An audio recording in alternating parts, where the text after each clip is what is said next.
Now, welcome to America This Week. I'm Matt Taibbi. And I'm Walter Kern, and I have a new haircut. Yeah, you have a new haircut, which I registered. Yeah, you registered. I said to Matt, and I'll say to everyone, because I don't want to keep secrets from the audience, that he is the kind of guy who registers haircuts almost instantly. I can get my haircut, and most people just go, it's the same gray hair. But Matt notices the fine points. And I don't know why that is. I can only speculate. It might have something to do with envy. That's just one small possibility. To sunny LA 2835, Hola from Hershey, Pennsylvania. Thanks for the shout out from Hershey. I was married in Hershey, Pennsylvania, and have a lot of relatives from there. So great place. Yes, is it a great place? Is it dominated by that one company, or is it really just a normal place that happens to have a chocolate company? Well, it was once dominated by that, by Milton Hershey. It once upon a time, it was like, if you could imagine Elon Musk building his own personal utopia, that was what Hershey, Pennsylvania was like. It was, that was the Hershey family's idea, was that the whole town would be kind of taken over and run by noblesse oblige. It's obviously not that anymore, but there are still remnants of it a little bit in the city, and it's got some beautiful places. So I thought it was just like Akron, where I'm from, where, it just happens that Akron, Ohio became the rubber capital. I didn't realize Hershey was engineered as a company town for the chocolate company. Well, I think it must have been, right? So I don't know. I don't know the full history. It's my wife's side of the family, so. But great place. So lots of stuff going on this week. I guess we should get you caught up on the latest with the New York City mayoral race, which is according to, let's look at number 18. Oh no, not 18. Let's look at the poll one. Which one is that? Number 14. And this is consistently, we're seeing polls that are showing Cuomo pulling to within like 4 points, maybe. Wow, interesting. Yeah. Did Sliwa drop out? No, he's, as far as I know, he's still in there. I saw him on TV like just recently, so I don't know. Maybe he did drop out. Maybe if our readers can help us with that, please let us know. But yeah, the race is getting tighter a little bit, and obviously there's a lot of Sturm and Drang about why that is. But let's just run through some of the last minute campaigning and discussion. Mamdani today at Zoran Mamdani today at he gave an address called the Sunshine Speech at City Hall Park, and that is, let's go to SOT 7. When I am mayor, I don't want City Hall to only be a beacon of light once the sun has risen and illuminated it from the exterior. I want to make city government a light of its own that people across this city feel at all hours of this day. Let them feel the light of City Hall when their late night bus home is faster and freer and safer too. Let them feel the light of City Hall when the clock strikes midnight to mark the first day of a new month and the rent payment that looms doesn't make them feel a pit in their stomach. Let them feel the light of a City Hall when a baby's cries wake them in the middle of the night and they know that they have high quality childcare waiting for them in the morning. And in a moment of grave political darkness, as Trump goes after his political foes, including Attorney General James, as his masked ICE agents abduct our immigrant neighbors at 26 Federal Plaza, just a few blocks from here, and as New Yorkers in every borough contend with an affordability crisis that he promised to fix but has only exacerbated, let City Hall, with our compassion, our conviction, and our clarity, be the light that our city and our nation so desperately need. Okay, so that's kind of boring, Zoran, for me. Let it be the Okay, light. you know what? There are certain things that aren't true. The stock market will always go up. Whatever. I will get better looking every year of my life until I die. And the sun shines for 24 hours. We can make when it reminds me. Wouldn't we all burn alive if that happened? It reminds me of a play. It reminds me of an unwritten Orwell plus P.G. Wodehouse collaboration. Bertie, we've just read in the Times that the sun is going to be ordered to shine 24 hours. So it's interesting that he did that. It's a psychological thing, because what happened this weekend? What happened Sunday morning? What, daylight savings time? It started getting dark an hour earlier. Right? So not only is it not going to get dark an hour earlier in Mamdani's New York, but it's never going to get dark, ever. At 2 a.m, you're going to lay down and go, City Hall is waiting in the morning. If I pull back those curtains, City Hall is going to blast me at 2 a.m. This is the kind of subliminal rhetoric that I keep trying to point people toward. He did that on the day the time changed. He leveraged the time change for some blather. And it's not just blather, it's Orwellian blather. It's like, why doesn't he just say it'll shine for 26 hours a day? I mean, doesn't he have the power to add to? The sun will never go down. Yeah. The British on the City Hall Empire. Yeah, the glorious lamp of heaven, the sun. Yeah, he's not nearer to setting, actually. But, the old thing they said about City Hall was you can't fight it. Now you can't love it enough, and it can't love you enough. Right. I mean, this was a rebranding of City Hall as a place like where I personally fear to go and fear coming to my house, as something that is the very center of the loving and warming solar system. Well, this is something I want to get to later, because this is my sort of fundamental issue with the whole Mamdani campaign there. And By the way, I think he's going to lose. You think he's going to lose? I looked at that, and the Walter Kern gypsy meter just went, this guy's going to lose.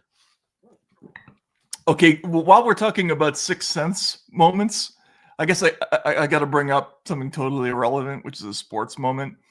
Did you watch the World Series ending this weekend? No, because I was giving a speech, damn it. Okay. I was in direct primetime competition or late night competition. Well, you're fortunate, unless you're a Dodgers fan. I don't know. Right. But so I'm a Red Sox fan. Mm-hmm. I lived through the absolute worst, most heartbreaking loss maybe in the history of sports, which is the 1986 World Series, where the champagne was already on ice in the locker room. Right. And they brought out their closer to finish the game, who was a guy named Calvin Schiraldi. And Calvin Schiraldi had really good stuff, but when he came on the mound, there was a look of terror on his face that, as a 16-year-old, I immediately knew was going to end. A 16-year-old Red Sox fan, I immediately knew was going to end in tragedy. And the Blue Jays relief pitcher Jeff Hoffman came on in the 9th inning with the exact same look on his face. Can we show the separated? I made a little separated at birth between Schiraldi and Jeff Hoffman.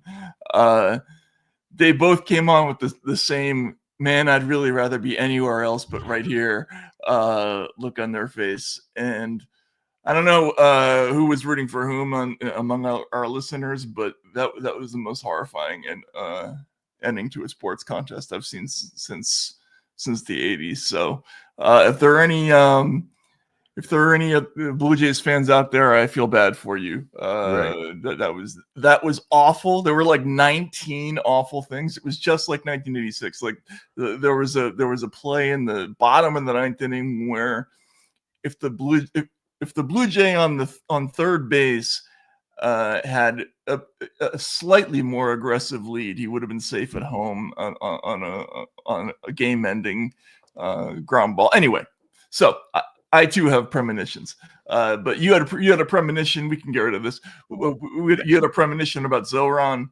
Well, I already bet you back when. See, I make my bets in a quiet voice so that you forget them.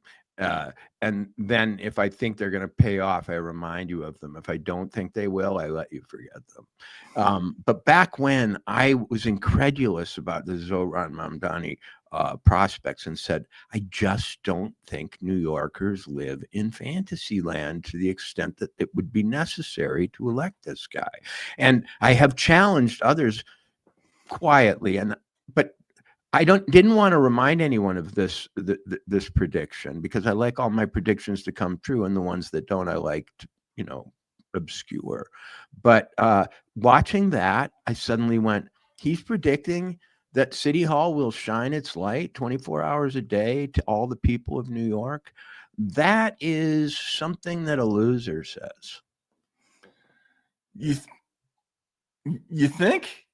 It's something that somebody literally who has to promise all things to all people, and in the Lincoln-esque way, try to fool all people all the time, says at the last minute on the day that we fall back in terms of time. When you said he was within 4 points or only 4 points ahead, I remembered the night that I covered the 2016 presidential election for Harper's Magazine. And I distinctly remember, and I don't think they can memory hold this, the New York Times, betting clock or whatever it was, that said there was a 93% chance that Hillary Clinton would win. And it was like 6 p.m. that night. Right. And yeah.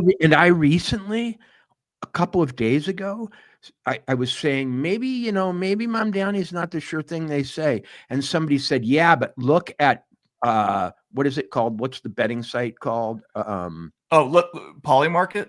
They said Polymarket has him at 93-7. And I said, can we see that? I think we have the Polymarket numbers. Where is it? Right now, he's at, what's the number he's at right now? 91? Oh, it was 93-7. So somebody's betting up the 9. It's from 7 to 9, and it went down. So when I saw the numbers 93-7, I said, those are the magic failure numbers. Those are the magic sure thing that doesn't work out numbers. And what do you know? Watching the New York Times, because I knew that night who was going to win, but watching them slowly, credibly dial down their almost total 100% I remember it going down, and then the hour it sort of jumped down because their big concern that night was that they back off in a credible way, as though because I would have just switched it if I was at the New York Times, we fucked up, just switched it around. Right. Yeah. Oh, the whole record scratch moment that night after the returns from Florida came in, you could hear the testicular pundit, the pundit testicular drop all across the country. As soon as Florida fell, they all knew that they were about to they were going to have to write a column explaining how they got everything wrong for a year. But look, this is the problem when you have a situation where the odds are 91% that this person's going to win. There's a 9% chance that the other person's going to win, right? So it does happen. And all the millionaires and billionaires in society are people who bet the 9% on everything. You know what I'm saying? You don't get ahead in this world by betting the 91%. You don't make money on the 91%. But the fact that there are people who've gotten ahead suggests that the 9% works a lot of the time. That's true. And when I think about it, I don't know what polling methods are in city races, but in presidential races, I now have great and grave doubts about their accuracy. Maybe when the sample size gets smaller and so on, or the race gets smaller, they become more accurate. I'm not sure, or less. I have no idea. But I do know that if I thought a semi-authoritarian, socialist city hall reigns over all guy was coming in to the mayor, I'd say I was voting for him, even if I wasn't. In other words, I'd never thought of that. Yeah, that's possible. It could be. Dude, who answers pollsters honestly at this stage in American civilization? Chumps, people from who have just arrived in the United States. Don't they know that like the whole hedging is to answer the pollster such that whoever you're most afraid of getting revenge on you won't be mad later, because nobody assumes confidentiality like they used to. So I tell them what they want to hear and then vote like, your survival depends on it. That's how I would behave. So the strategies of the other the other candidate, I guess, it's really Andrew Cuomo. Although Curtis Sliwa is running an interesting campaign. You've met him, right? We've talked about this. I've met him, yeah. Yeah. He in person, he is a very normal dude in person. I've never. He's one of the few politicians who that he's considered the kind of stunt candidate next to Mamdani is kind of interesting to me, because I think the doesn't help, but yeah, the parade doesn't help, but I think he's at least as experienced, way more. I mean, it was harder to run the Guardian Angels than whatever rap band he ran. Right. And what are they called? What were they called? The Guardian Angels. The rap band. I don't remember. No, yeah. Have to look that up. But let's see. Can we see the Sliwa clip? Because he gave here's how the lines are forming. Sliwa is presenting himself as the candidate of backed by Rudy and Pataki. And so this is the beginning of his an interview that he gave on I believe it was a Fox. Wait, station. Matt, Mhm. I'm going to have to revise something. You were saying within 4% of Cuomo. You're saying within 4% of the combo. No. In other words, the next closest candidate is at 25. That's not 4%. Well, no, that's not what the polls. I don't think that Emerson College poll is right. But that was only last Thursday. Yeah, let's listen to what he has to say. I'll make sure I have a lock on this. Hang on a second. Poll, you are going to notice those new numbers that are coming in. And one thing you'll also notice, Republican Curtis Sliwa, 21%, getting closer and closer there to the numbers by Andrew Cuomo. I want to pop this up for you on your screen. This is actually a post coming in from Curtis Sliwa saying, the Sliwa surge is real and the polls aren't capturing the reality on the ground. New Yorkers stand firm. You don't have to choose between the architect and the apprentice. Vote for Curtis Sliwa to save our city. Sliwa joining us now live to talk much more about all of this here. And Curtis, thank you so much for taking the time to be here today. No, my pleasure. And let's face it, the only time I'll ever agree with Eric Adams is the whole world is watching this election because of the elements involved. You have the old with Andrew Cuomo. You have the new with Zohran Mamdani. And then you have Rudy Giuliani 2.0 and Curtis Sliwa. So it's quite a race. And I just want to applaud everybody for coming out to vote early. That's what democracy is about. Not billionaires, influencers, insiders determining who's going to be the next mayor of the city of New York, but the actual people. And they're coming out, they're surging. And we need to applaud them. I do, even if they're not voting for me. This is what democracy is. I wanted to kind of start here by asking you about your background, because a lot of people at this point are pretty familiar with you. But for folks who maybe haven't heard about you and are in New York City, they're going to vote. Can you break down who you are, what you stand for, all of that? Well, I always say if you're in New York City and you're still unsure of who Curtis Sliwa is after 46 years of leading the Guardian Angel effort that many people attribute to saving this city when we didn't have cops, when we were consumed by crime on the subways in the late 70s and crack cocaine in the 80s. In fact, Rudy Giuliani, who has been my mentor, who's supporting me now, along with former Governor George Pataki. Okay. Those are the two most iconic. We get it. Just so we're clear, like the New York Post, there was another poll out today. Let me see, what's the name of the pollster? It's the Atlas Intel survey, and their numbers were 43.9 for Mamdani, 39.4 for Cuomo, and 15.5% for Sliwa. So it's possible that Emerson survey was right. Dude, so the only question is, will enough Sliwa people abandon him for Cuomo to win? Right. And I'll say, yeah. Well, I don't know. Because when it comes down to it, when it comes down to the day, and you are deciding between wasting your vote and not, with the stakes as high as they're perceived to be on the right, or at the center, or what was formerly the regular left, you vote for your survival.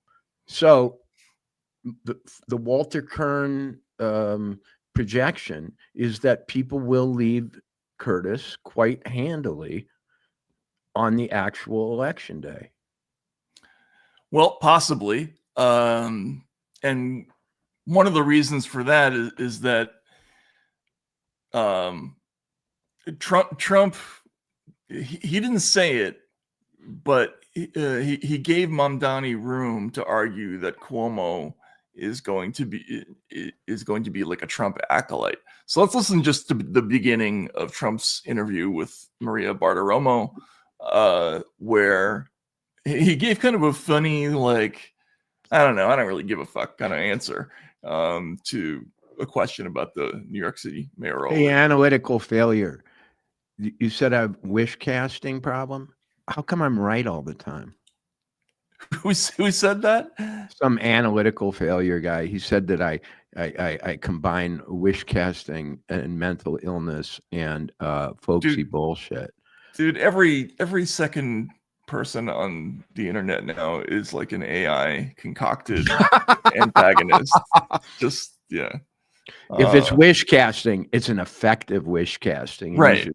You should elect me wizard because didn't you called that the Luigi thing would become like there would be like Luigi chic within a year. Check this out. Let's just as a side note. Somebody called me, a big NFL fan, yesterday and said, dude, one of Seattle's options on the NFL game tonight was an audible Luigi, not joking. What? No. Yep. And I said, can you explain that to me? And he said, when a play is called in an NFL game and the QB changes the play at the line, there are code words for what to change it to if they want to change. Okay. The mics pick it up sometimes. Peyton Manning used to say Omaha a lot. Well, I just heard Seattle QB saying Luigi. Okay. That's probably a video game reference. And the reason and quarterbacks do that, a lot of those are like Linda or Rita because it's left or right. It's just moving the blocking scheme to one side or the other. But it's possible it's Luigi Mangione. I guess this is a massive Ole Miss fan. Okay, this is somebody who was born inside of football, Matt. If he heard it and he thinks it's possible, I'm going to give him at least equal weight to you, Matt. Okay. All right. Yeah. We'll see. Totally possible. Tom Brady was infamous for Rita yelling, and you could always catch that in the But you think you think it's the video game, not the Luigi Mangione. I don't know. Football players play a lot of video games, but it could be Luigi Mangione. But you were totally you certainly nailed the Luigi Chic thing. I mean, my God. As he's now known, the ambassador. Did you see that story a couple of days ago? No. He's this story went nationwide. He is so popular in his Brooklyn prison that they call him the ambassador now. That's his nickname, because he is a go-between between those who are in jail and incarcerated and the wider world. He's the ambassador. Wow. Yeah. So don't call him Luigi anymore. So what, he's the ferryman? I didn't quite get the reasoning behind his new nickname, the ambassador, but that's the new nickname we're told in the papers. So we got Luigi Mangione is now the piloting the raft on the River Styx. That's how fucking stupid America is. All right. Okay, let's listen to this. Trump talking to Maria about the mayoral race. Are you going to endorse anybody in New York? Well, Cuomo or Sliwa? yeah, I guess I haven't made a decision, really. Sounds like you're It's leaning not towards like, somebody. well, I think it's not good to have a communist, okay? Would I rather have a Democrat than a communist? Barely. They're almost becoming the same thing. That's President Trump with Okay. me exclusively here. All right. So Trump did that, and that prompted Mamdani to drop this. Let's listen to SOT 10.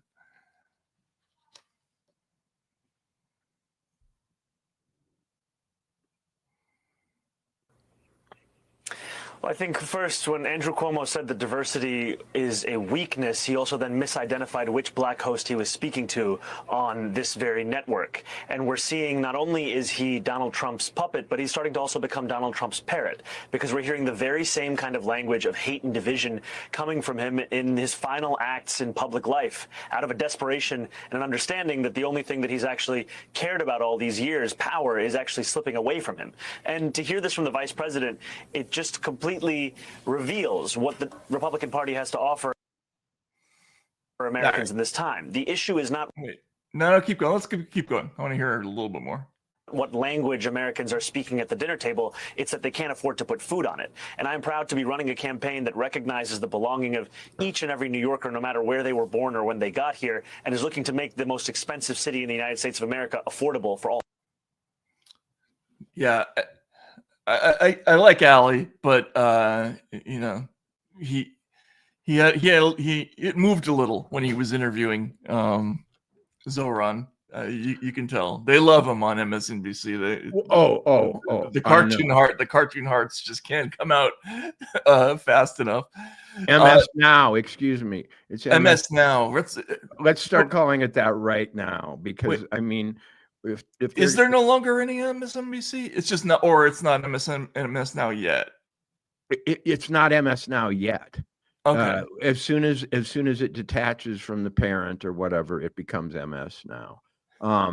But I thought that was going to happen sooner than it has, and I can't wait for it to happen. So I'm pretending MS Nope. That's what it should be. MS No. MS No. But here's the thing. I'm exploring the possibility that my wish casting is more than that. And I'm only doing it for the purposes of this Monday's broadcast, because we will know by tomorrow night, presumably, right? So I'll only have been a fool for one day. And I'm be reminded of it for a few weeks, but that I can handle that. But I'm looking at him and I'm going, you know what? Trump didn't actually come out that hard against him, because Trump knows that he pushes votes to him by being the enemy, right? Right. In other words, Trump knows that the reverse Trumpism, that the TDS vote goes to Mamdani. He treated him as a little bit not as scary as someone he thought might win. I look at Trump right there, and I didn't see a guy who sees a sure thing. Yeah, and that was a clever way of playing it, because if he'd endorsed Cuomo, then that's all anybody would have heard of, Exactly. right? And endorsing Sliwa would have the impact of reversing the phenomenon that we're currently seeing, which is that support for Sliwa seems to be evaporating in the more recent polls, which would be significant because the trend line of the evaporation is such that it's a one-to-one thing. I mean, that it could easily reach a positive for Cuomo by tomorrow. I mean, he lost how much support in how few days? Well, if he loses that much support over the next day, and I would think that the trend speeds up as you approach Trump wants him to win. That's also possible, by the way. But also, that's a way to make him lose, because Trump has made no secret of his how much he relishes the thought of not having to give New York any more federal money. Right. It'll be savings for him. That's a very canny thing to say. I actually want him to win. That makes them go, Right. As Andrew Sullivan just said the other day, he's the perfect foil for Trump. Oh no. I don't know. Yeah, I mean, I think hand Donald Trump what he wants. Who wants to do that?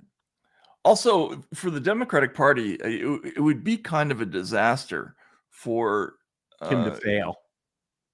Well, no, for him, if Mamdani succeeds, and the main conversation in America is a pissing match between Trump and Mamdani, and and Hakeem Jeffries and every other mainstream Democrat are sitting there begging for media attention, that's not going to be so great for the rest of the party. I think they can see a moment where they'll be aced out of, even America's dominant political schism.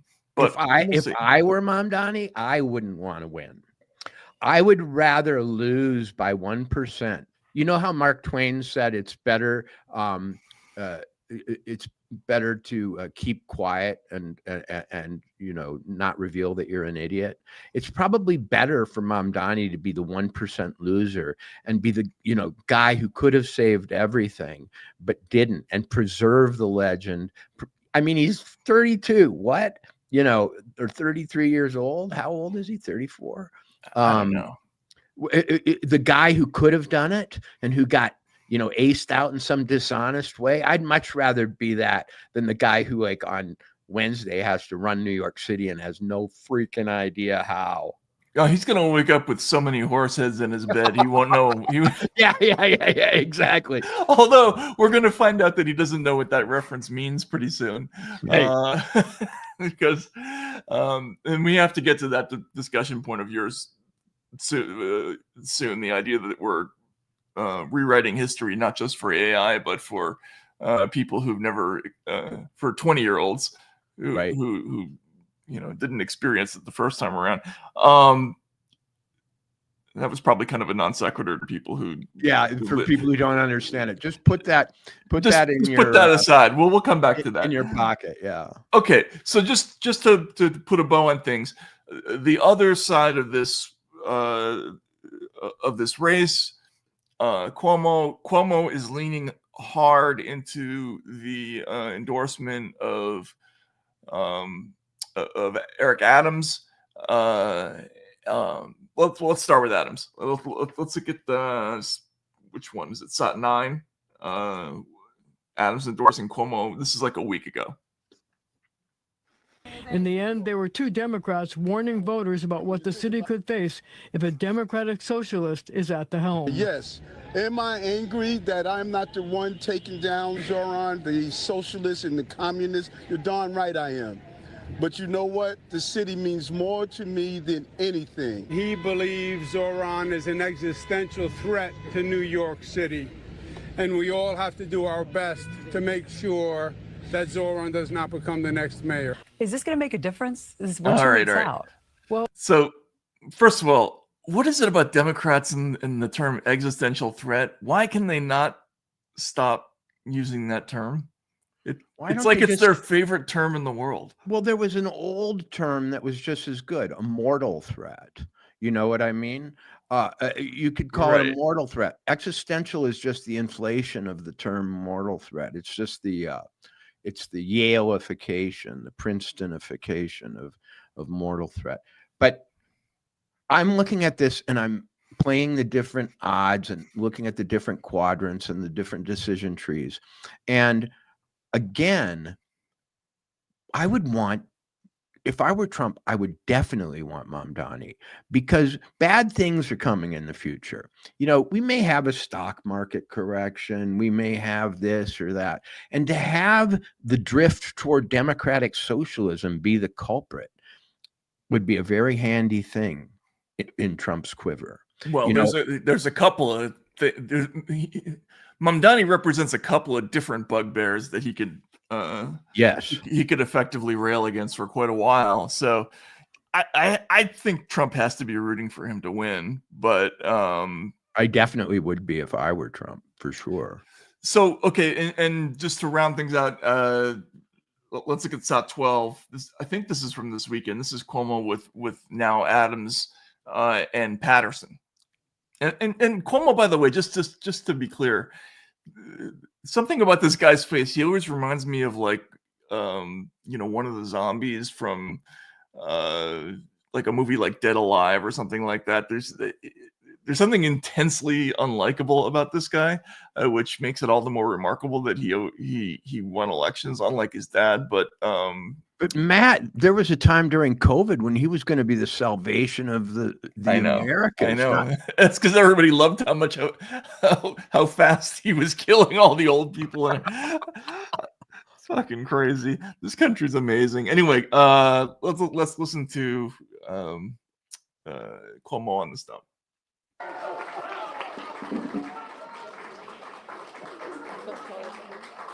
Buenos tardes. I had to push the governor a little bit on that good-looking piece. Look at how perfectly the spider is positioned. Oh, I know. Well, how unfortunate that juxtaposition. Governor David Patterson, he is good-looking, isn't he? Let's give him a round of applause.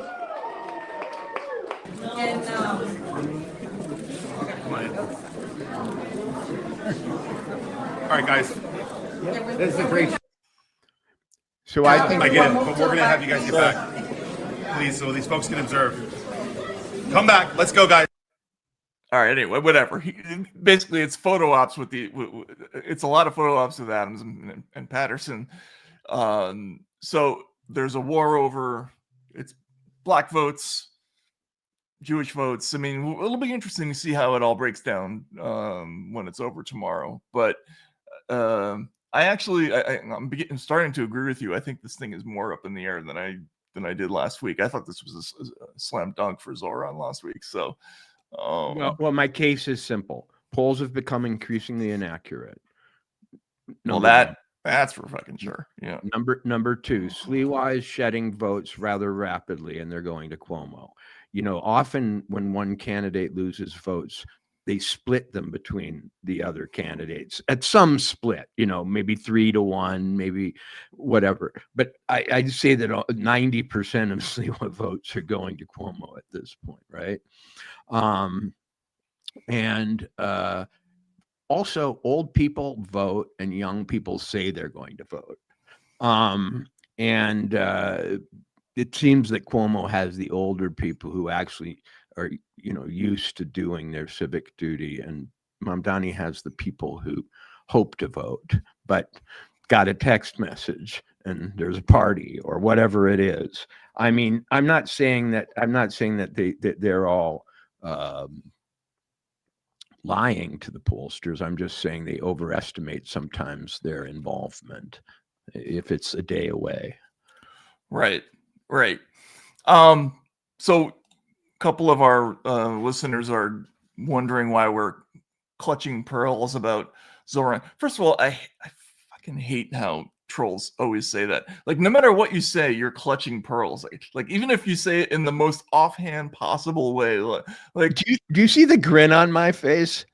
And you get a flash of recognition. Do you think I'm scared? Do you think I won't be endlessly entertained? You don't think I would rather Zoran Mamdani win just like Donald Trump so that we can talk about him endlessly when we don't have anything else to talk about?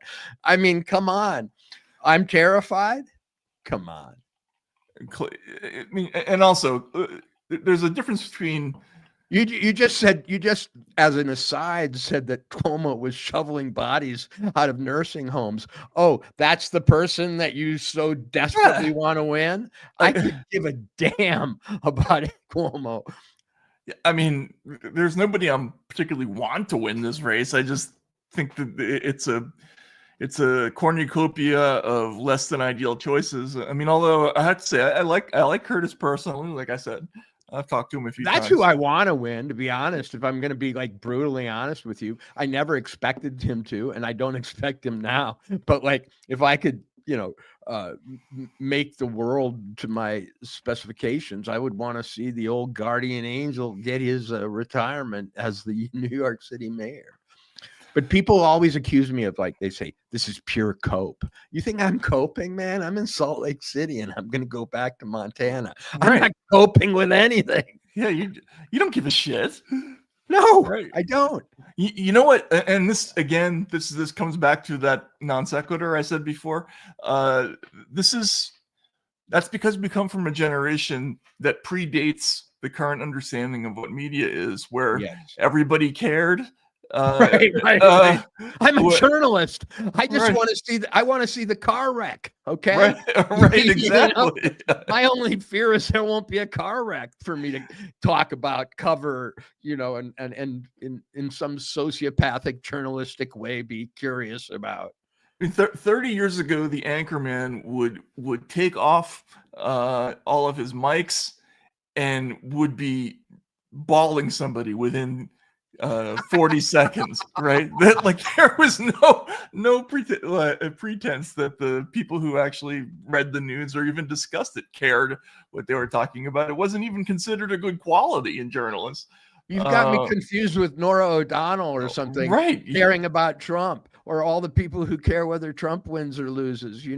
I'm going to be fine tomorrow if Zoran has a landslide. I'll have to eat a little crow for my odd little prediction today, but who cares?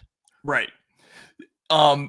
So in the area of things that do actually mildly annoy me about Zoran, to the extent that I care at all. So here's the thing, and this I thought would be a good segue into the more interesting discussion that we were having before the show about how everything these days is reframing the news for people who had a different understanding, or to eliminate the old understandings of things. So this is a Zoran's "We Can Afford to Dream" video that he released at the beginning of his campaign, and it was very successful. Like all of his videos, it's very well produced, it's very clever, but it kind of ends on a note that just stuck in my craw. But let's watch.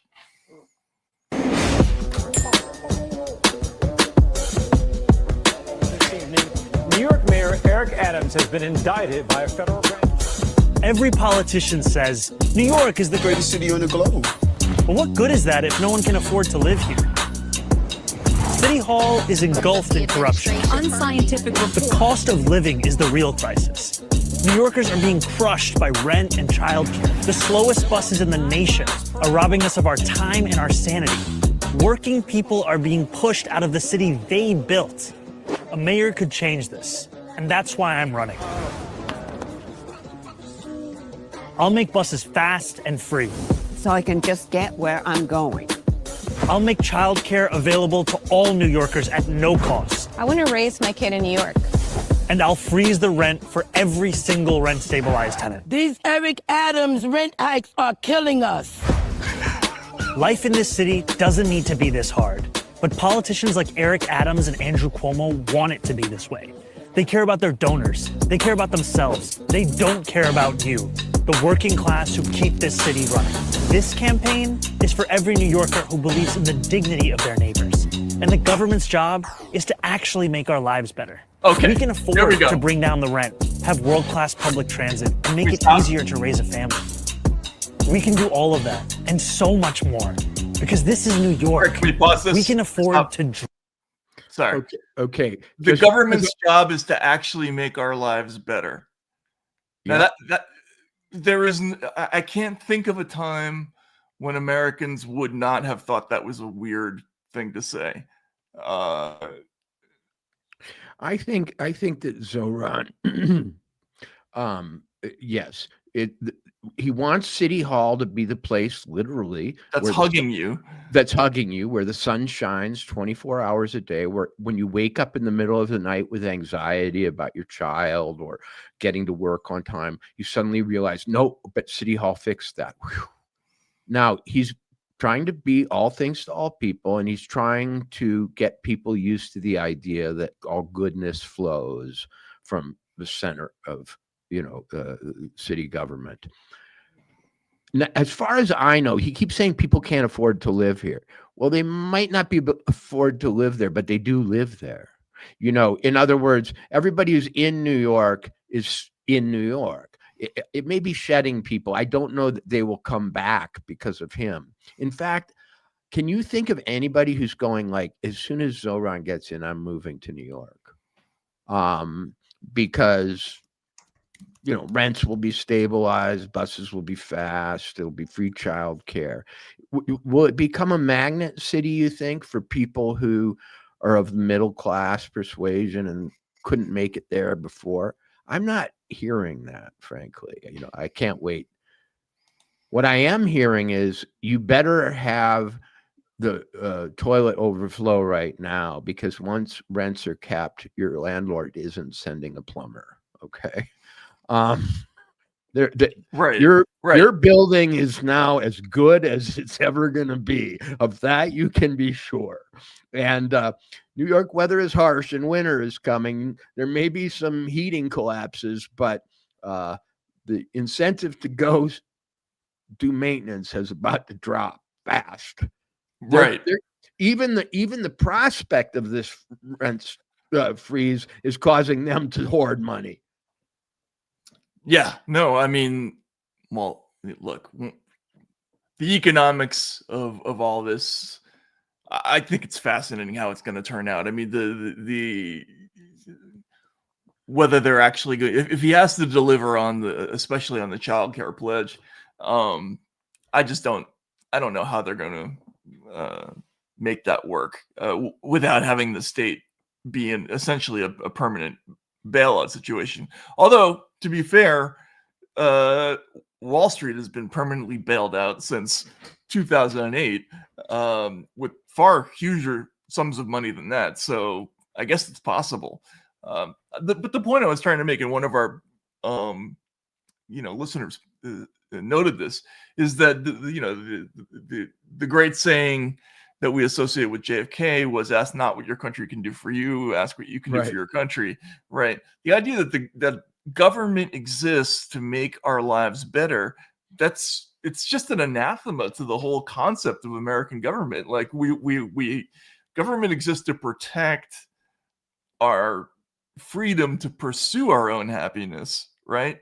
It's there to ward off obstacles to our own, to us achieving that on our own, right? But it's not there to make our lives better.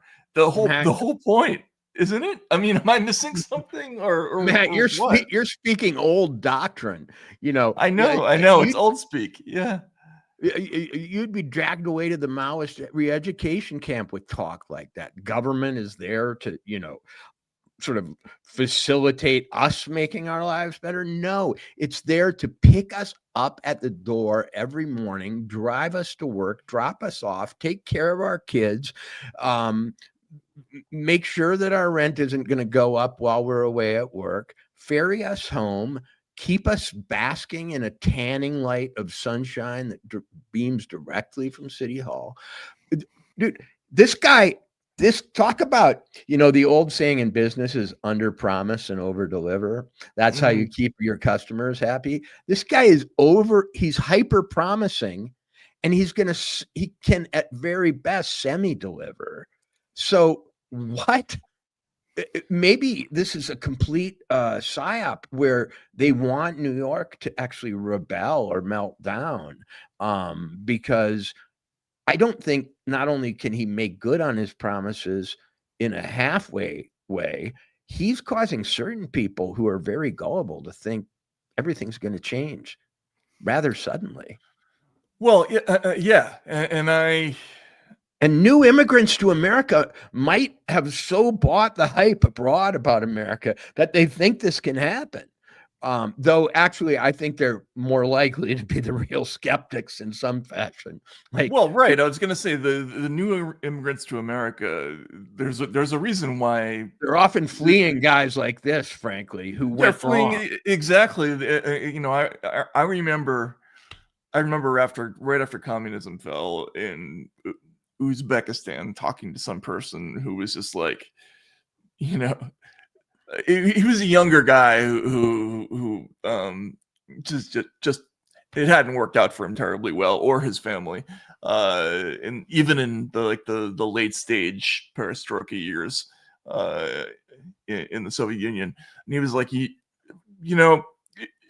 you lived our lives, the idea of just having a hot dog stand in New York sounds like the awesomest thing in the world. Like, in other words, just to be able to live and not have to deal with 50 different bureaucrats, like, as they would say, chinovniki, in order to get any stupid little thing done. Like, there's a famous novel written by a guy named Vladimir Voinovich called The Avantgarde, which is all about how it's an epic battle just to basically get your toilet replaced in your apartment, in a fully state-run society, right?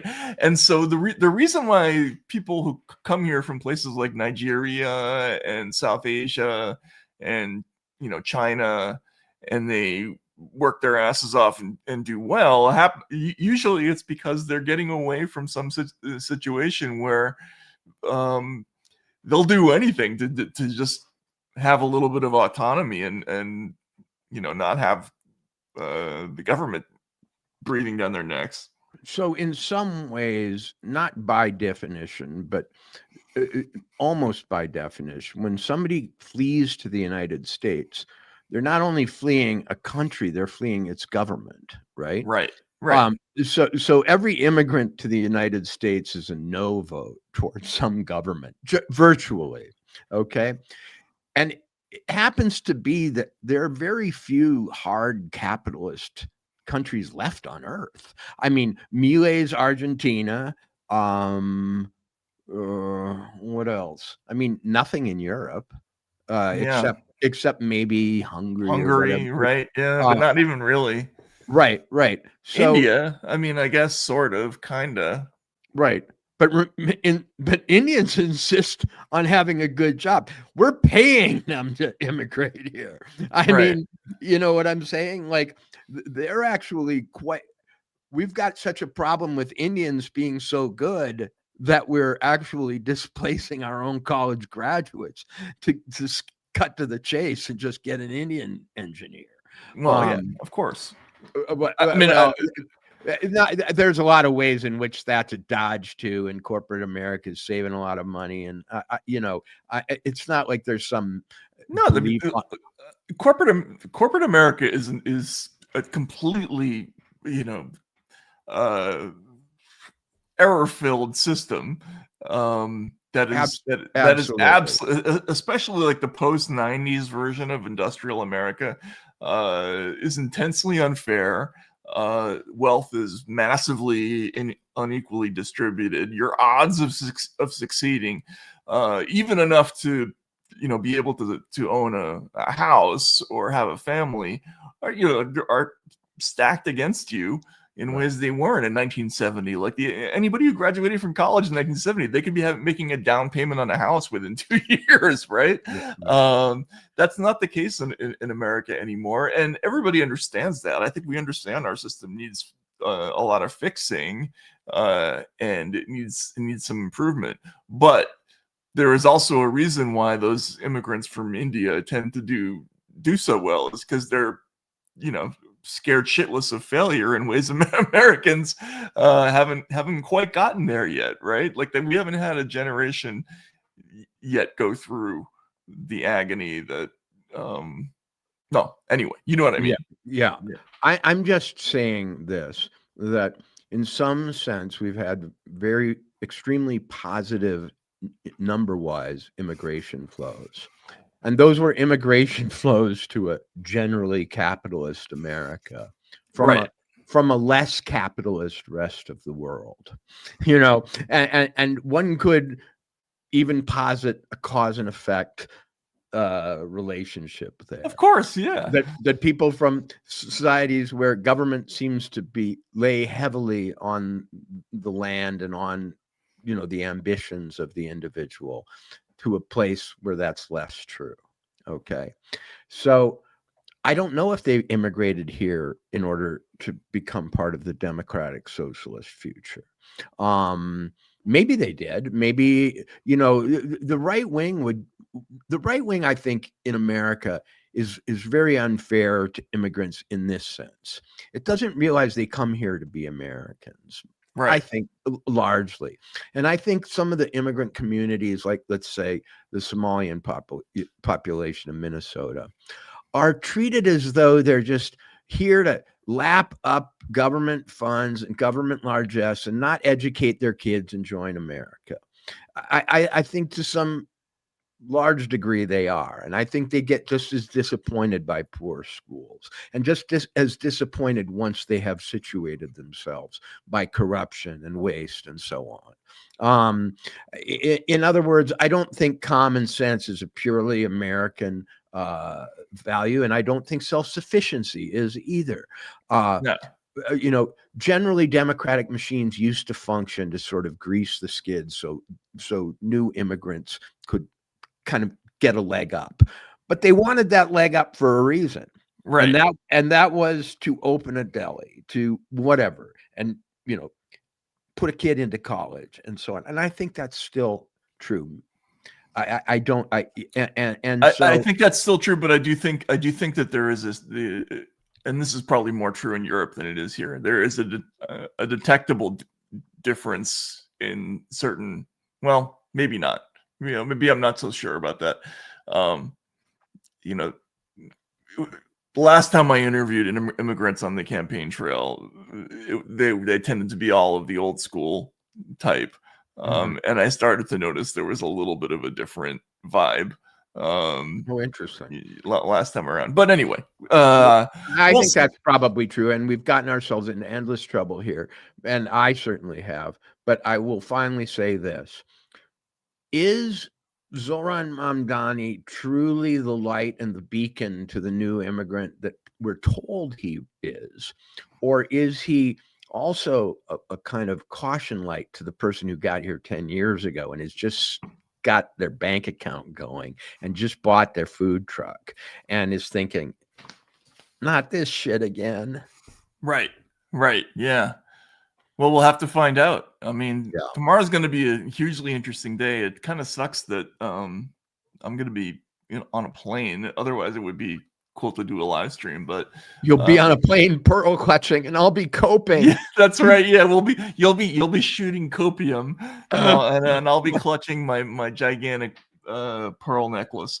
All right, so that's happening tomorrow. We'll have more to talk about, I'm sure, later this week about that. Yeah.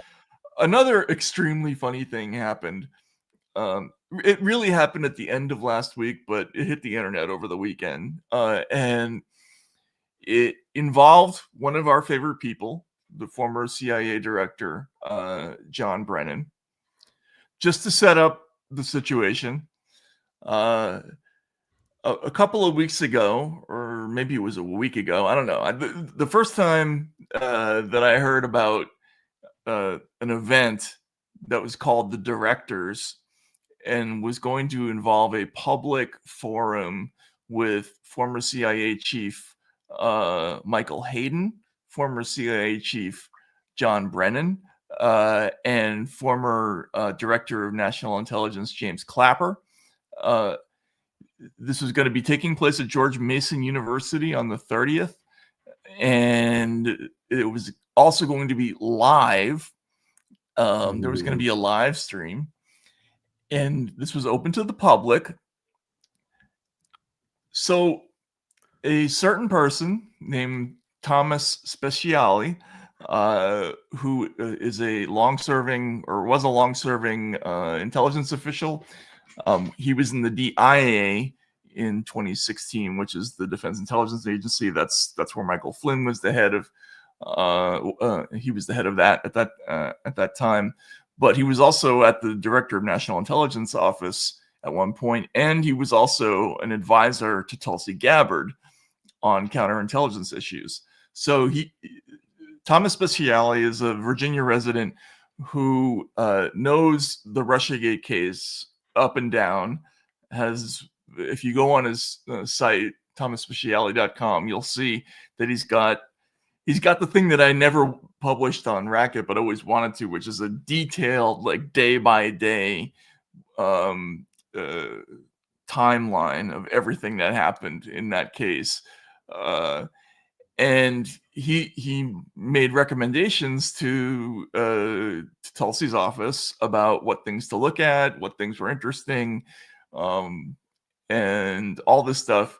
And so that person just happened to see in his LinkedIn flow that there was this director's hearing, and he decided to go. He didn't know they were going to have Q&A, and they did, and they opened it up for Q&A, and he maneuvered himself to the front where the microphone was going to be. And so something that we never see, which is a CIA director getting hostile questioning, happened. And what he ended, and just before we get into this, the meat of what this question is about is about something you and I talked about before. There was over the summer, you might remember, there was a thing that was released, and it was an email exchange where the head of the NSA was saying, basically, hey, Clapper, Brennan, and Comey, I can't sign off on this shit with the Steele dossier and everything in it because we haven't seen the underlying evidence, and I'm not going to our people won't put their signatures on it. And they got an email back from Clapper basically saying, this is a team sport, and in the spirit of this is our story and we're sticking to it. He literally said that in quotes. He said that. We're all going to get on board. So that's what this question is about. This question is about why did you all agree to endorse horseshit intelligence in the Russiagate case, and watch how Brennan responds. I was at the DNI when the first ICA was released regarding cyber influence on the 2016 election. I was there. I was working in the NIM. I read it. I also was involved in setting up the Principals Committee meeting that took place in December that resulted in President Obama directing a more fulsome, because I understand the difference between a cyber ICA and a total whole of government ICA intelligence collection on Russian involvement or influence in the election. And I noticed immediately in the ICA, the second ICA, because I had access to the classified ICA, that there were statements in that ICA that were not supported with the sourcing that was associated to the ICA, specifically that that Putin had directed the action, and that Putin had that the Russians were actively trying to support President Trump instead of just sow chaos. Your question. My question. There was an email that went around from General Clapper to yourself, and Hayden, I'm sorry, not Hayden. That's right. Yourself Hayden was on and stage. Comey, etc., that basically said we all got to get on board with this, otherwise it isn't going to work, basically. And I think that email puts everybody in the crosshairs. I would like to hear what your justification was for supporting the dossier that was known to be false being used as source material in the second ICA.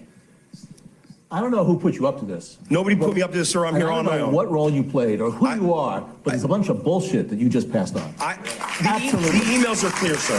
Bullshit. The emails are clear. Bullshit. The emails are clear. The second question. No, I think we're going to go. Is the Look, you can look. We can talk about it. Talk about it in the reception. Russian disinformation. No, we didn't say that. Get your facts You straight. said it was likely Russian disinformation. No, we did not. We said Yes, it. you did. No. All right. Read the letter. I'm ignoring. No, we said it was consistent with. It was consistent with. So, I mean, there's so much in there that's priceless. But next, the desperation of the moderator to prevent that from going on any longer. So so funny. I'm even interested in what the trolls say. I know now not to look over to the right, and not because I can't be accused of mental illness every 5 minutes. But what I saw there the first time I saw it was a couple of things. Number one, I saw a guy who knew his facts. I mean, he'd been in on it, and Brennan didn't dispute the fact that this guy had insider knowledge, did he? Not only had he been in on it, he had been involved in setting up the meeting that is at the center of this whole thing. So my question is, when he got up there, did Brennan recognize him? Did he look across at the guy and go, "Oh no, not that guy"? No, probably not, because this guy was not CIA. It wouldn't have been likely. This guy was a DIA person. I think he misspoke at the beginning of that. I'm not sure. Right. But in other words, did Brennan realize very early on in this guy's question or in the presentation that preceded the question that he knew what he was talking about and he was who he said he was? Because he didn't question any of that. I think he realized, wait, this is the kind of person I am not wanting to meet in public. Of course. So that level of fear and discomfort went in pretty fast. He reached for that water bottle pretty fast. He knew what was coming. That his first response was, "Who put you up to this?" Well, that's an amazing answer. Yeah, amazing answer, because it doesn't at all dispute the facts. It doesn't, and he didn't dispute the facts ever. He just said bullshit, and it wasn't clear what he was saying. Bullshit too. That none of this is true. And also, who's this audience that claps automatically for a clearly cornered guy who has yet to answer the question in any fashion that a high school debate coach would accept? I mean, the first thing he says is, "You're the pawn of somebody." I guess the ultimate answer to that question is Putin. Putin put me up. Right. Putin, yes. I'm sorry. Let me show you the rubles flowing out of my pocket. Number two is bullshit.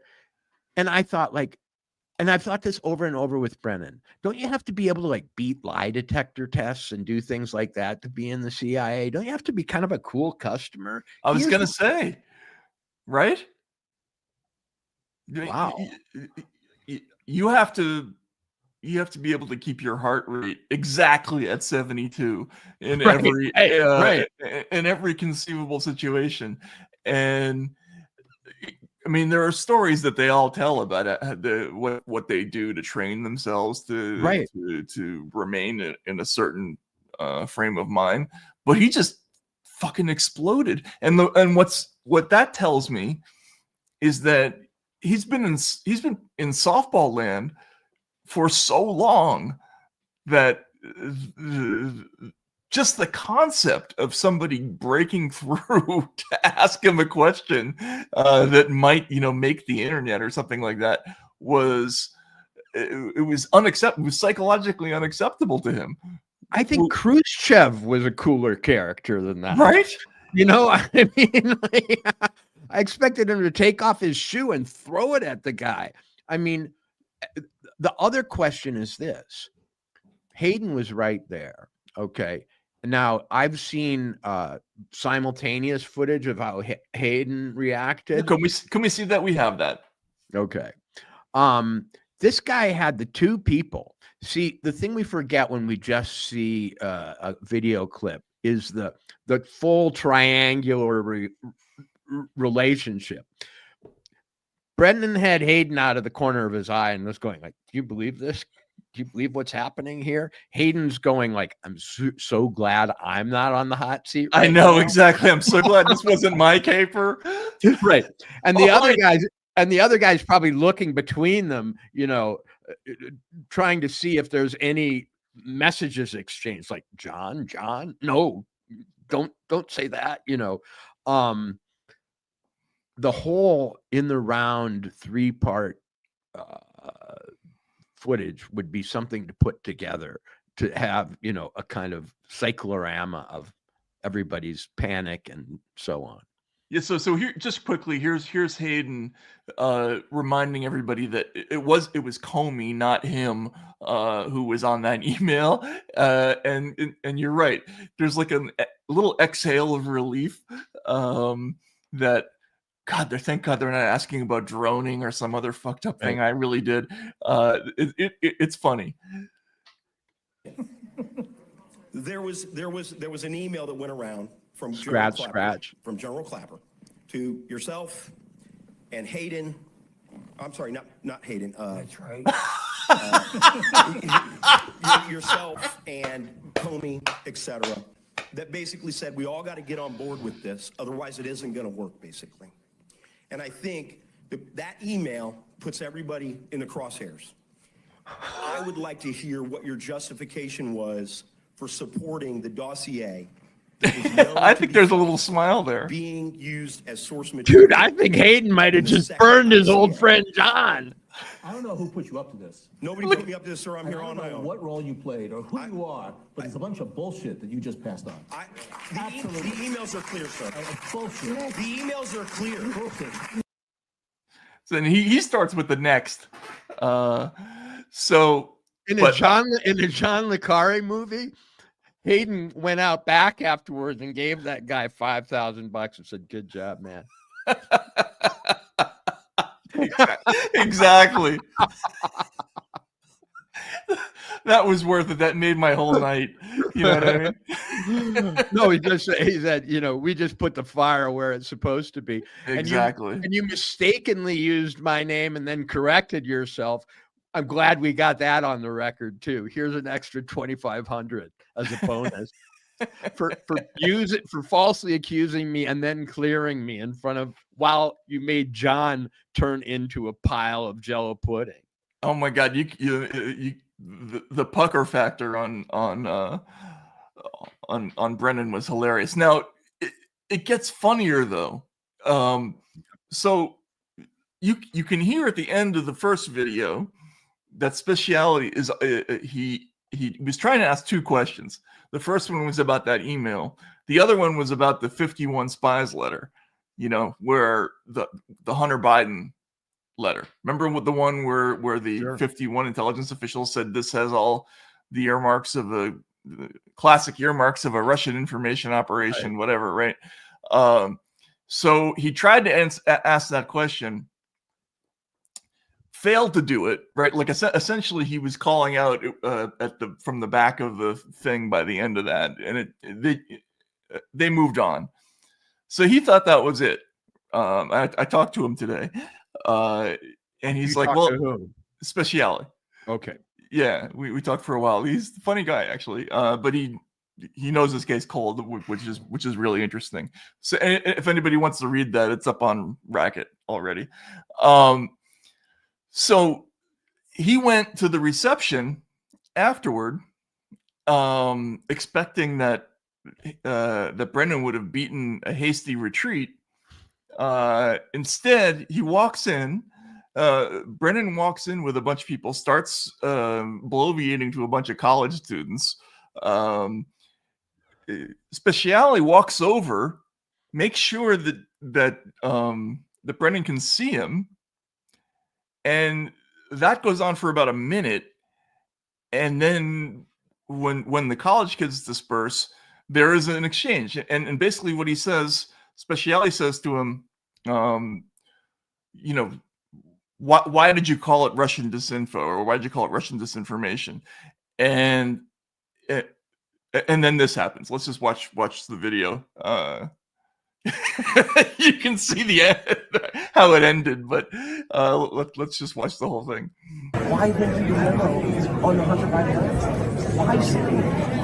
Because I think, and you misrepresented that. We never said it was disinformation. We said it was Russian influence operations, which is what they do. There's a big difference between influence operations. No, you don't know that. Yes, Comey knew. Comey knew. The literature said it had all the hallmarks of. There's some other the hallmarks of. So, like, again, as you were saying, your normal intelligence officer is probably trained not to go jamming his index finger in the sternum of people who ask him questions and receptions and stuff like that. That just seemed like it was such a weird response to the whole thing. You also got to know where the camera is if you're going to live in the 21st century. Oh, okay? right. And you don't want to be the guy who's facing the camera at a 3/4, jamming your finger at essentially the audience. And you also don't want to be the guy who turns his back on the camera and walks out, giving the other guy a chance to look at it and go, wah, wah, wah. Check him out, which he did. And by the way, the camera guy and Speciale didn't know each other, so that was just that was a coincidence. He just used it a lot better than John did. Yeah. But finally, I'm going to say this.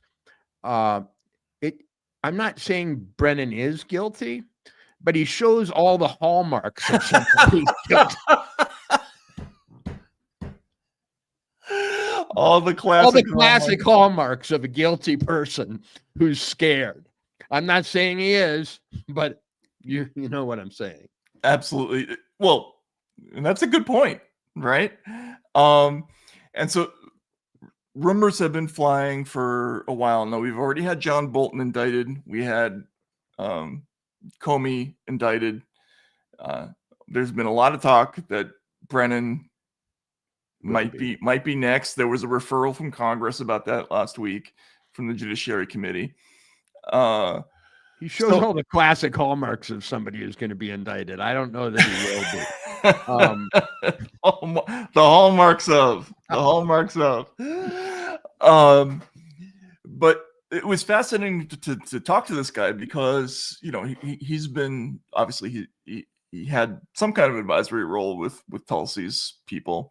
Right. And so, you know, I tried to ask him about, well, what kind of charge are they looking at? Right. Like what's the big overarching thing? And he says, well, you know, I don't have any direct, you know, knowledge of that, but he said some really interesting things. So one of the first things he said was that when a foreign intelligence agent gives you fake intel, right? And then like Christopher Steele, maybe like Christopher Steele, when a foreign country gives you fake intelligence, which you then either expend energy proving or disproving, or, you know, end up taking false action as a result of that, because we have a word for that. We call it OFCO. That's you know, offensive counterintelligence, right? And it's espionage. Right. He was very specific on the person who is doing that. That's espionage. When you go along with it, that's also espionage, right? So that's interesting, right? And is it not interesting that nobody has ever turned and pointed a finger at Steele? I mean, they could get a long way down the PR road by saying this guy made himself out to be a great spy. It's not my fault, man. He's a bullshitter. Well, But they can't do that, can they? And that's kind of like the Spider-Man meme, because some of the FBI people represented him as having helped successfully develop prosecutions in the past, and then later FBI people said actually that's not true. So the FBI kind of punked itself when it came to that whole question. But like when you have a guy in that position, don't you prepare a throw him under the bus option too? I mean, you don't become his hostage, and they have been. Well, yeah, absolutely. They absolutely have been. And the fact that nobody's brought up that question, like, how is it that a foreign, at least a former foreign counterintelligence agent gives a discredited fake intelligence document that ends up in a real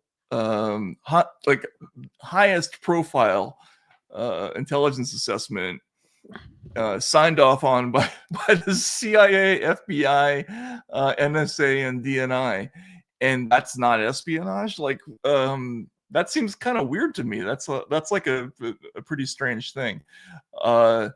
So that's interesting. But the other thing that that we talked about was the email that he was referring to, the team sport email. Right. What's crucial about that is that it's conspiratorial, right? It shows at least three of them, right, are saying, we know this is bullshit, but we have to go along with it, right? It shows kind of a group intent to, it gives them all a choice, right? It says, in other words, it gives not an order, but a kind of very strong suggestion. They're not required to follow it, so they don't have that defense. But it invites them to join a conspiracy and says it won't work otherwise. Like that, in terms of the law, is the kind of question that you don't want to answer yes to if you think there might be that you don't want to bow down to or bend over for. It really is as damning as can be. I mean, to say, listen, this will only work if we all agree. And it working is the preeminent value here. Not how true it is, not whatever, but whether it's going to work or not. That is putting first the interests of the conspiracy over any other value. Absolutely. So I'm just going to read a quote from him. I talked to him today. Here's the real rub. I've been saying this for years and years and years and trying to get traction on it. If an intelligence officer from a foreign country comes to, say, the FBI and gives them a suitcase of bogus intel, but it all looks legit, and he's doing it at the behest of the foreign government, that's considered espionage. That's considered offensive counterintelligence. Essentially giving an adversary fake secrets so that they can use a lot of resources to either prove or disprove them, or they make decisions based on bad intel. And so, he was saying that this is already, an issue. When I brought up the team sport email, he said it's very damning and at the very least seditious conspiracy. Now, that was an interesting term because remember that's the term that that Tulsi used this summer, and she got in some trouble for saying that. And I think he clears this up in a way that's a lot it's a lot easier to follow than some of the stuff that came out over the summer. But essentially, what happened was the intelligence community initially did an assessment on whether or not Russia had changed the outcome of the election or interfered in the election, but they were narrowly focused on cyber interference. Like, did they use hacking to hack vote results and stuff like that, right? They were about to go forward with just that. And suddenly there was a stop. Suddenly there was this meeting, and they broadened it. And his theory is that it was Comey and Brennan and some other people who said, Mr. President, we've got this other thing involving a disinformation campaign. And that there was back and forth where the Obama people said, well, what's the evidence for that? How come that's not in here? And that's when the new report got ordered. So that's very interesting, right? Like that I haven't heard anybody this close to this give that thorough an explanation. But the problem was when this story first broke, it was represented essentially that the first assessment was contradicted by the second one, whereas what actually happened is that the first assessment was assessing something different than the second one, right? And the broadening of it, which that was the result of high level discussions that could only have involved a few people like Brennan, Comey, Obama himself, and maybe some other people in the Obama White House. And the stuff was leaked right away. And yeah, I think there is a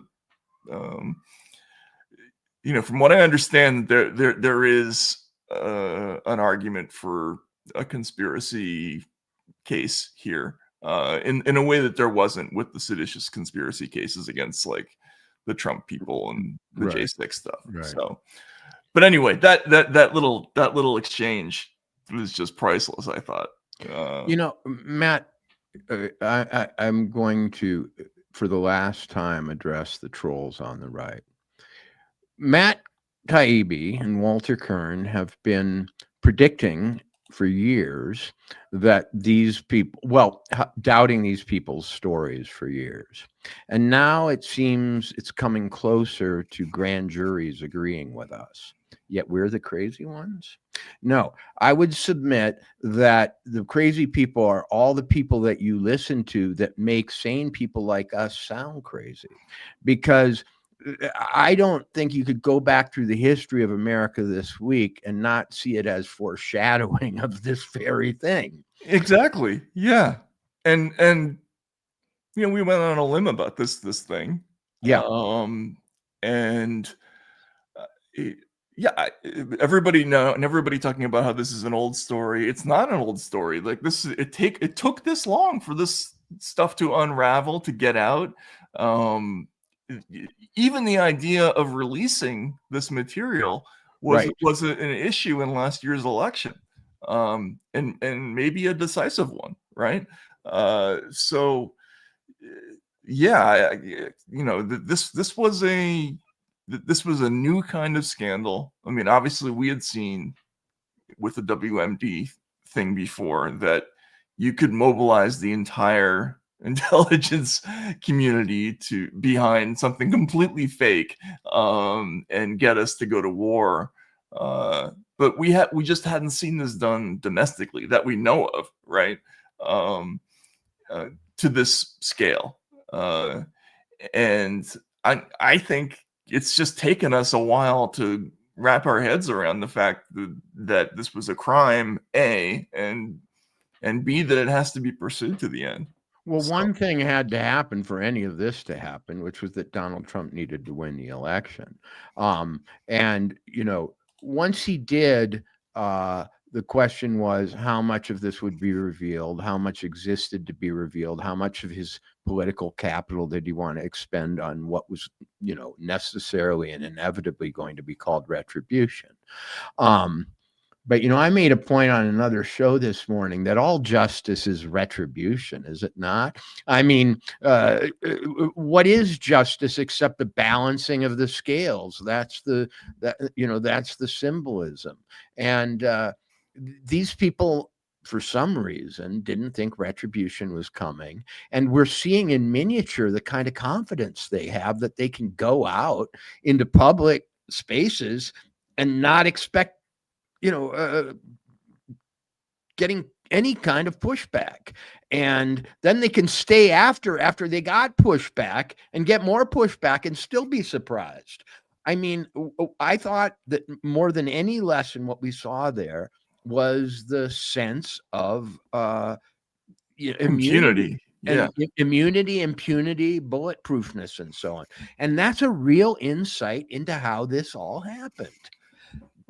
They thought they were covered from every angle, and they still don't quite realize they weren't.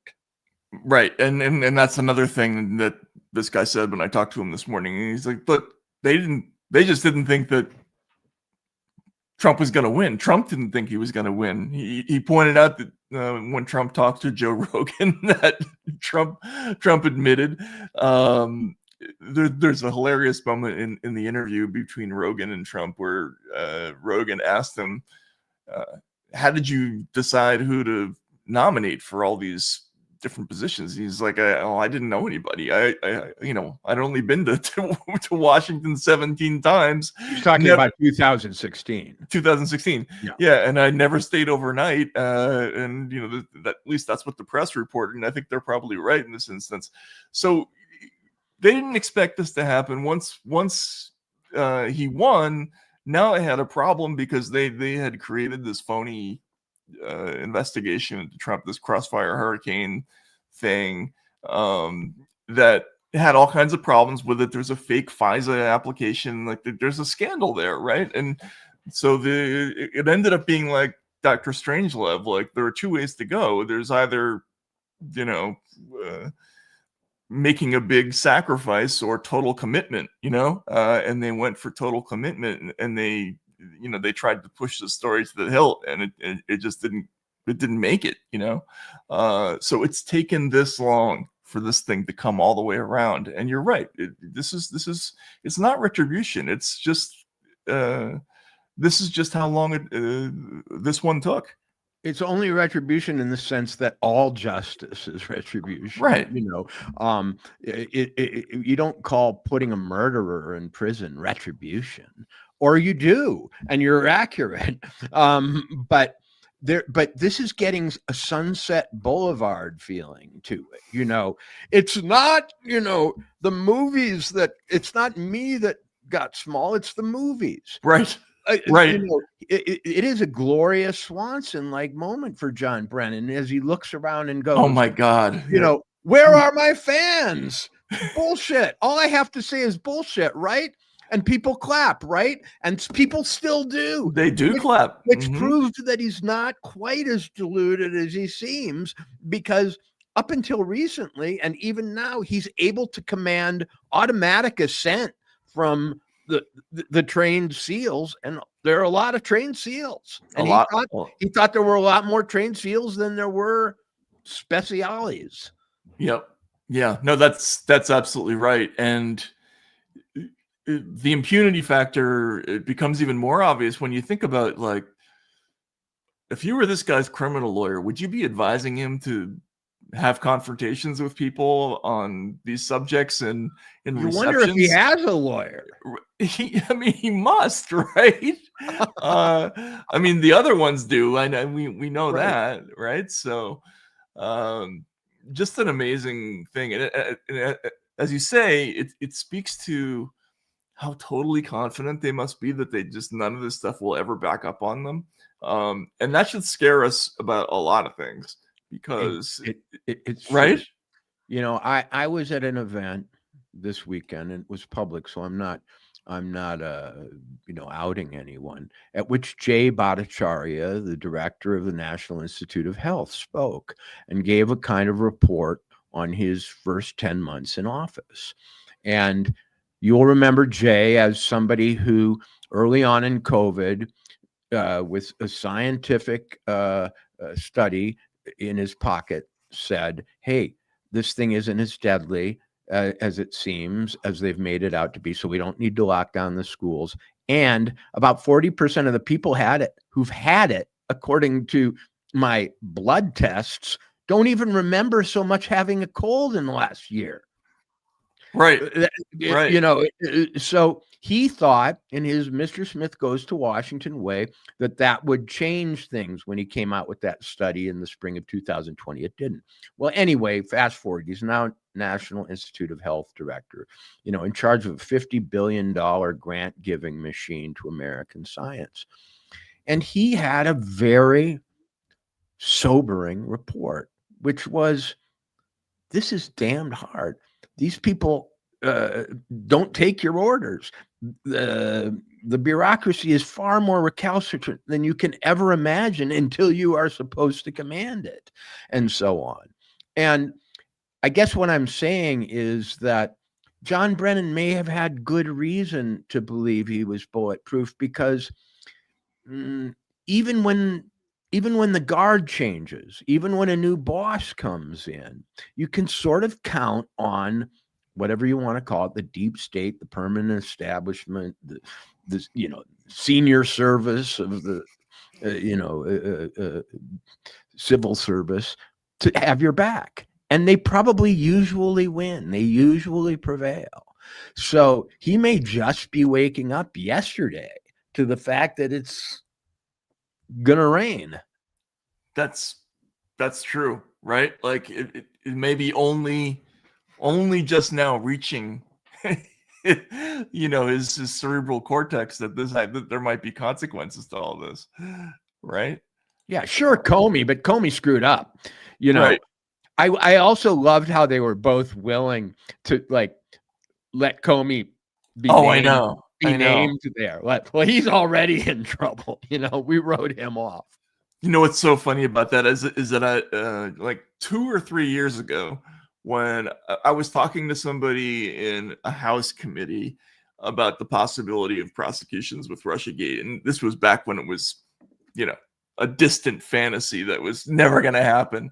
Right. But this person predicted that if it did happen, the person that would be prosecuted would be Comey, because he was the most disliked of all the people in this whole panorama. Yeah, exactly. Even among highly unlikable people like John Brennan. And Brennan is one of the few people who does not have moments where there just aren't positive moments on screen when he makes appearances where you feel like you're warming up to this person.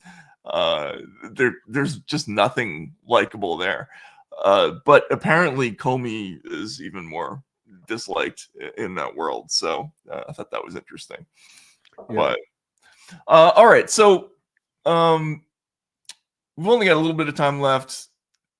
We might as well just sort of get to the end of and talk a little bit about the end of Animal Farm. Yeah. We've already decided we're gonna maybe do a little bit more of a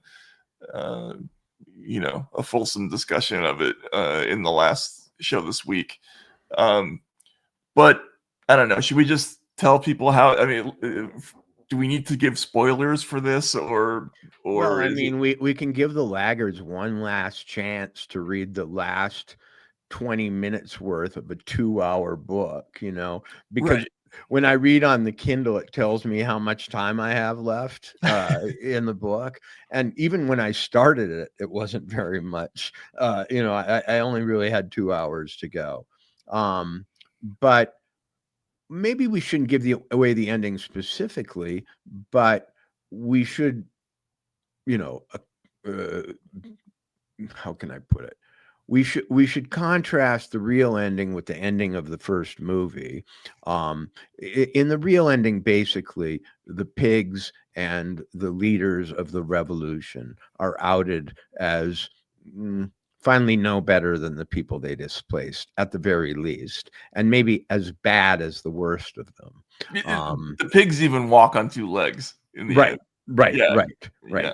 We sort of glimpse them at play together, and all of the former enemies are now co-conspirators, you know. But I won't be more specific than that. The thing that threw us for a loop in our discussion of Animal Farm was we found out that there was a Hollywood movie coming in January, which turns it upside down and makes it an allegory of consumerism and wretched excess, when in fact they were hoping they could get to the point where they had a surplus. Right. The whole book is about not reaching that point, but the Hollywood movie is about having it all to throw away. And to steal from the from the beleaguered animals. Right. Yeah. Right. I do want to say that somebody also suggested there's another Yes. piece of film that Hollywood did about Animal Farm, which also misrepresents it profoundly. Yes, and this was sort of produced by a very good friend of mine, and I haven't seen the film yet, so I don't want to say too much. But from what I understand, yes, there is a documentary about Orwell, and it's connected to the Orwell Foundation, which seems to pretty consistently be. I think it now can be said that the Orwell Foundation, whoever it is and whatever actual Orwell content it has in terms of his family and his descendants, is on a pretty consistent mission to soften Orwell's message at the very least, and perhaps pervert it at the very most. Partisanize it too. Yeah, I mean, and partisanize it. And defang it somehow too, in the same way that, they seem to be shooting the messenger, I guess, is finally it. Absolutely. They're giving us a lot of bad information about the guy who is the only reason we know their last name. Yeah. It's depressing in a lot of ways. It's depressing and weirdly, it's also an amazing but monstrous affirmation of Orwell's own work, right? It is an incredible tribute. As writers, both of us, in a way, we couldn't ask for anything more than 80 years after, our major works are published, people are trying desperately to neutralize their effect. And it's so depressing because the thing that was really, I don't know, when I was a young person reading Orwell, what I found thrilling about it was just how ruthlessly honest it was. This was somebody, if you've read Homage to Catalonia, you know what Orwell thought about socialism, about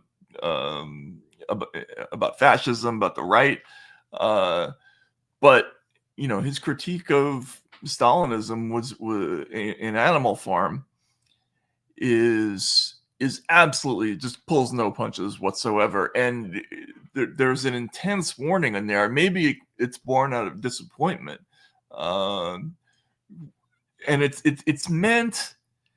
The whole point of this book, I think, is to warn people against political enthusiasm, your own political enthusiasm, not somebody else's, right? Matt, what does Mamdani talking about all light emanates from City Hall and the sun shines 24 hours a day remind you of, if not something that would happen in Animal Farm? Of course. Yeah. Right. He's bad. It's like Napoleon gets up and says, "Until now, we have grappled every year with a season in which it's very cold and nothing grows. But under the new Animal Farm rules, there will be no winter. It will be spring all year long, except for the day when it's fall and we harvest the fruits of a 364-day spring." I mean, it chills me, having read this book and having read Orwell on language and having read the kind of things that Big Brother says in 1984, to hear things like Government's job is to make your life better, and it's working all the time. And City Hall is the place from which light comes, and it comes not just during the day, but at night. He made that point. What a weird point to make, that even during the night, we're there. I mean, if anything looks like the beginning of a tragedy, it's to say things like that. Yeah, and it's been driving me crazy, this phenomenon of subtly dropping these big conceptual changes on audiences, without explanation, right? Like, and it sets, when you get a whole new group of people accepting the idea that government's job is to make your life better, you're setting up a whole generation for disappointment in a way that wouldn't have existed for young people 40, 50 years ago, right? They just wouldn't have had that belief. But now, and when he says that, he's not saying this is a new way of thinking. He's saying it as if it's a truism that's always been true, which is very Orwellian. It's like me telling a woman on the first date, listen, later we're going to sleep together. You're going to experience pleasure that you didn't even know was possible. You're going to see things, parts of the anatomy, the male anatomy, that you didn't believe were possible. And you think it, because what it does with other people, it ends and then somebody falls asleep. With me, it goes 24 hours a day. Now, am I being smart because that gets her into bed, or am I being stupid because she realizes that none of it can happen? Hey, unless you can sell it later somehow. I don't know, man. Right. I mean, that's kind of what rap music is all about, right? LL Cool J, cock strong, half a block long, as he said. But yeah, no, But it's just weird the way this thing where we introduce new concepts and don't tell people that they're new, right? Right. And that's very Orwellian, and that's very much a theme of this book. But you see, Orwell is all about forgetting, right? Right. The way that the government works, and the totalitarian government especially, is that it has this thing called the memory hole. And I said that my favorite part of 1984 was when they have the rally, I don't know, in Trafalgar Square or whatever it is, to declare war on East Asia or something. And the posters from when they were at peace with East Asia are still up. And they notice in the midst of declaring war or something, I can't quite remember it, but they say, oh, there must be saboteurs in the audience that are creating this contradiction. Right. Because they haven't memory holed it fast enough.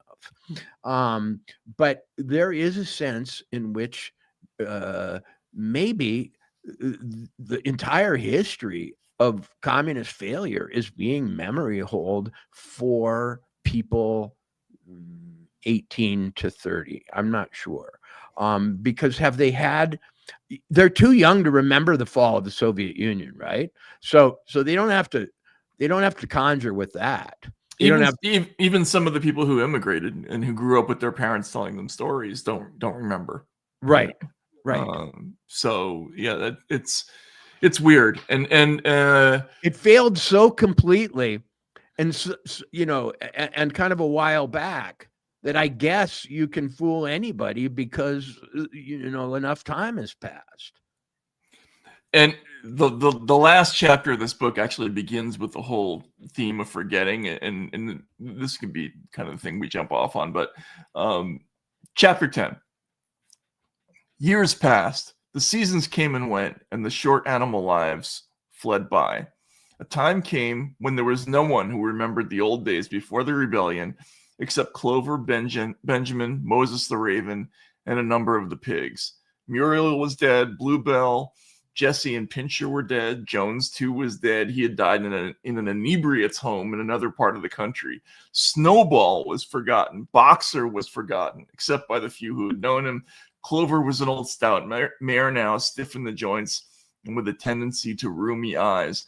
In other words, at a certain point in time, there's no longer any need to lie to people because they don't remember. Right. The physical thing is gone, and the important work that they did in the beginning of the book of changing the rules, right? What year did the Soviet Union fall? Exactly. 91. 91. How old was Zoran? God, that's a good point. He probably barely been born, I would think. Well, it's 26. So if he's 34, or it's 25, if he's 34, he could have been born. Let's have our audience or our producer check this after it fell. Like he may himself believe it because he wasn't around either. That's true. He was not born. Yeah. And I don't know what communist regime or socialist regime in Africa they would have been most familiar with. His parents. I mean, there's Mozambique. His father wrote about. But yeah, the Soviet downturn. What happened at the end of that?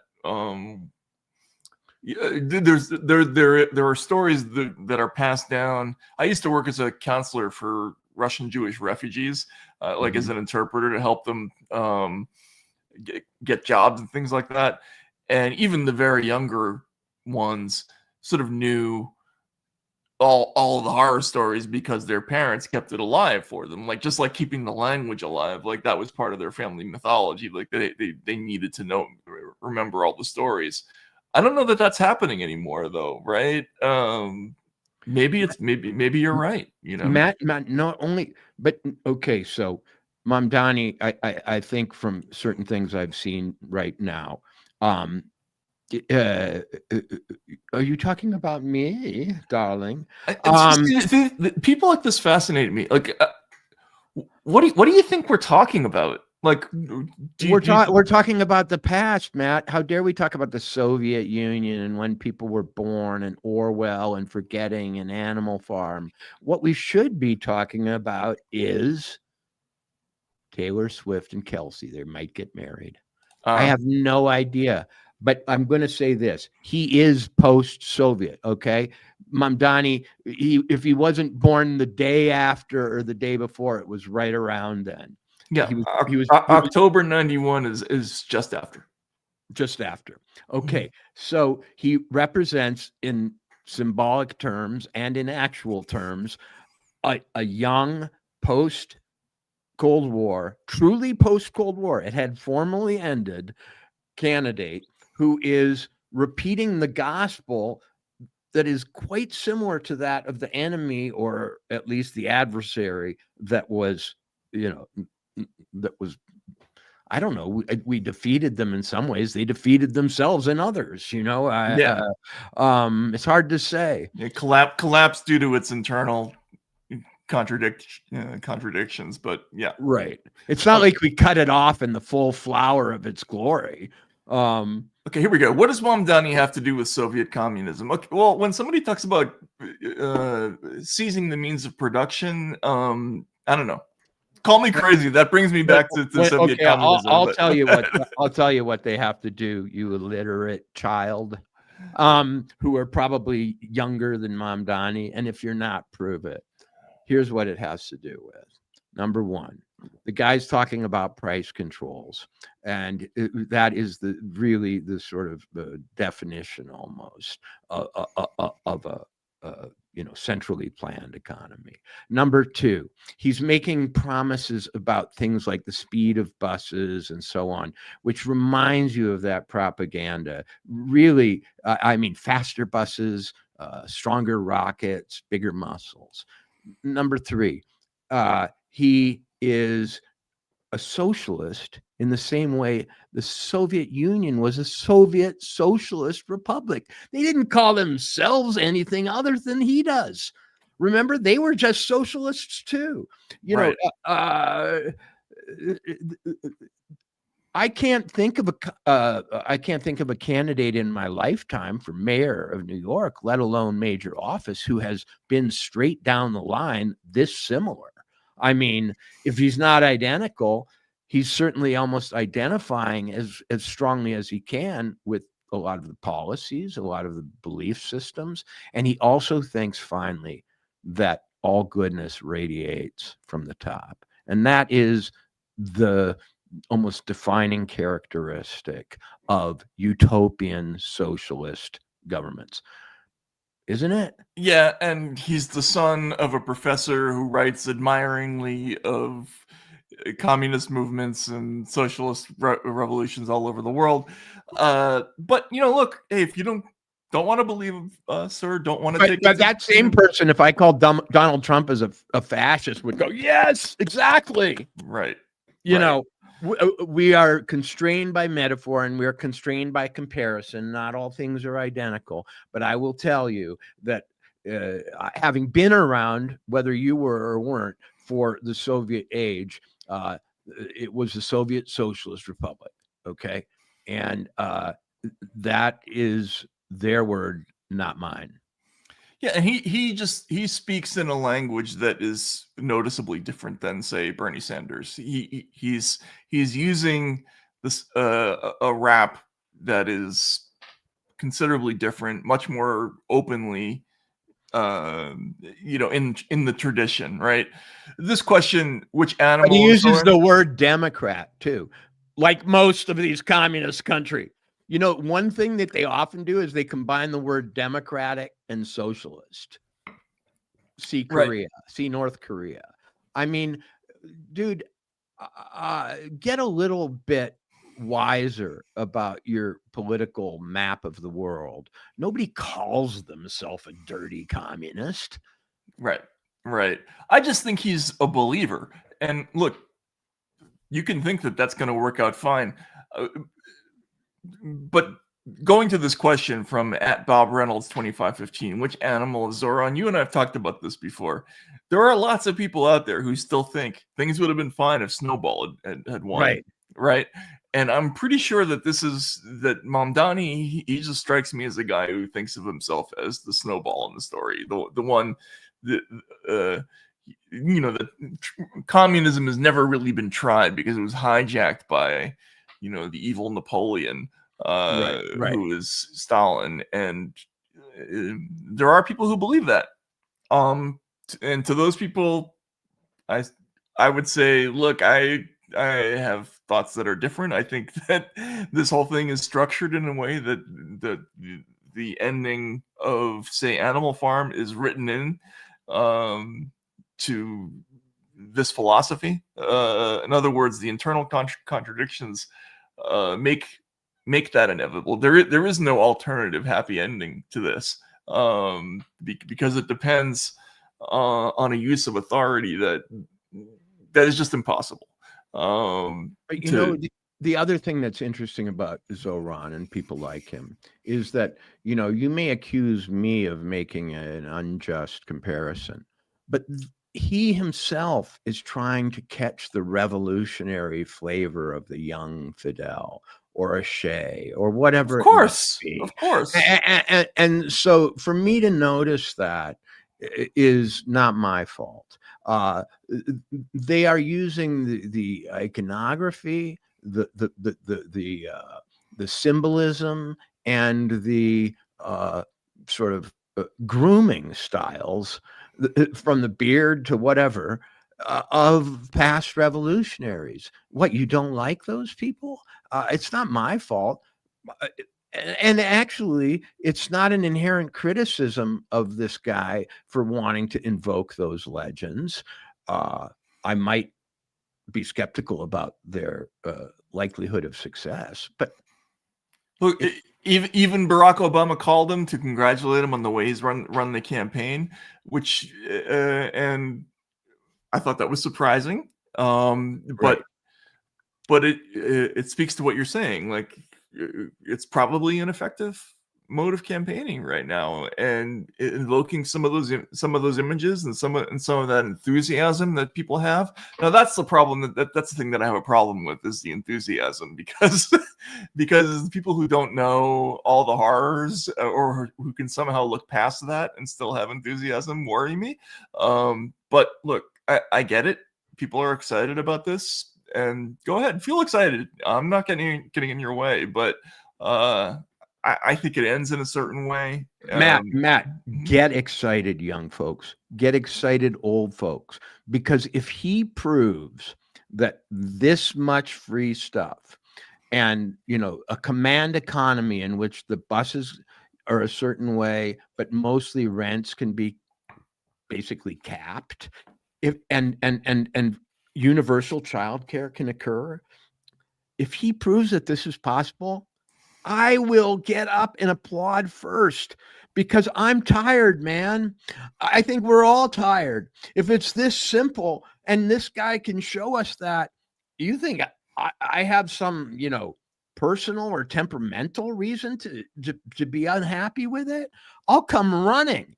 Like, thank you know what? Goodness. Exactly. Like, it's like Muhammad Ali said, if you whoop me, I will crawl across the stage and get up and tell you are the greatest, right? Yeah. Like, Dude, so if you have squared the circle, if you have beaten what appears to be almost a law of gravity, I am going to be at your side to say, thank you, man. I thought I had to deal with this ever rising rent. I thought I had to deal with taking care of my own kids.